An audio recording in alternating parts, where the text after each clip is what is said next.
We all walk into stores every single day, right? But have you ever stopped to think about how they really work? Well, today we're going to pull back the curtain on those classic, old-school business models, and trust me, some of the mechanics behind them might actually surprise you.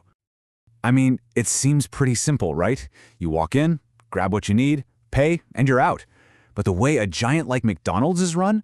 Whoa, it's a completely different universe from, say, the little corner store your parents might have shopped at. And to get that difference, we've got to start with the absolute foundation of it all. So, what is that foundation? Well, it's the classic physical store. It's a model that's been around for like centuries, but in today's business world, it's got a very specific name and a certain set of rules for how it all plays out. This is what we call the retail business model, in its purest form. If a business has a physical spot you can walk into, with actual employees there and shelves full of stuff you can buy right then and there, yep, that's traditional retail. It's really the backbone of how we've bought things forever. So let's break it down. What are the key ingredients? Well, you've absolutely got to have the physical building, right? Then you need employees to run the place. You need the actual inventory, the stock, sitting there ready to be sold. And finally, you need that direct face-to-face sale.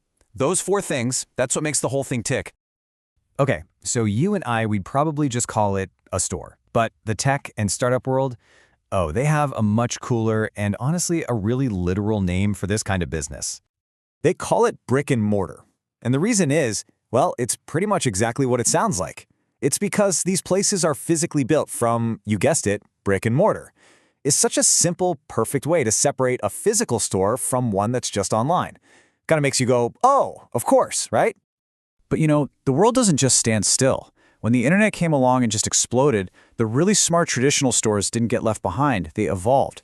And that led to the next big thing, a hybrid model that basically smashes the old world and the new world together. So here's the big change, right? A brick and mortar store has just one way to make money, people walking in and buying stuff. But a brick and click business, they open up a whole second, super powerful way to bring in cash by selling the exact same stuff online. And you see this model literally everywhere, especially with big clothing brands like H&M or Zara. Think about it. You can go into their store in the mall, try something on, or you can just pull out your phone and buy the very same thing from their website. They're making money from both sites, the physical one and the digital one. That's the magic of brick and click. All right, get ready for this next one, because it might just change how you look at your next fast food run forever. This is where things get really, really interesting with who actually owns what. It's kind of like a secret hiding in plain sight. So let's imagine this. You're at a Subway. You order your favorite sandwich, and the person behind the counter is making it for you. Quick question.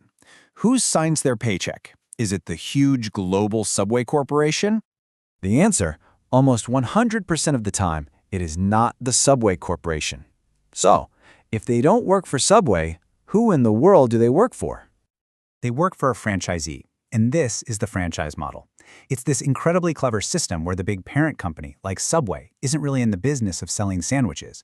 They're in the business of selling the right to use their name, their recipes, and their entire business plan to a local entrepreneur. So here's how it actually works.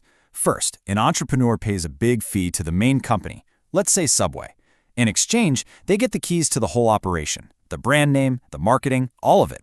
And then, and this is the most important part, that local owner is the one who hires and manages their own employees.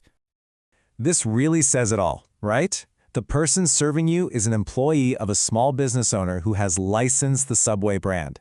The giant corporation just provides the playbook and cashes the check. And once you know this, you start seeing it everywhere, especially in fast food. McDonald's, Burger King, Taco Bell, they aren't just restaurant chains. They're these massive networks of thousands of individual, locally owned businesses all operating under one big name. And what this all means is that these giant global companies have way fewer employees on their own payroll than you think. Their main business isn't actually flipping burgers. It's perfecting and selling a business system, the branding, the recipes, the whole shebang, to other people who then do the flipping. Okay, so we've covered the classic store, the online hybrid, and the franchise network. But you might be thinking, why does any of this old school stuff matter today? Well, it's because you just can't build the future if you don't understand the past. And here's the real key takeaway. Every single new, game-changing business model you see out there, from subscription boxes to the gig economy, is really just a reaction to, or an improvement on these classic models. When you know how a franchise works, you can see the cracks, the places where a new idea can fit in and totally shake things up. And that leaves us with a really exciting question for next time. If these are the old ways of doing things, what are the new business models that are flipping all of this on its head and changing the world as we speak? We're going to get into that very, very soon.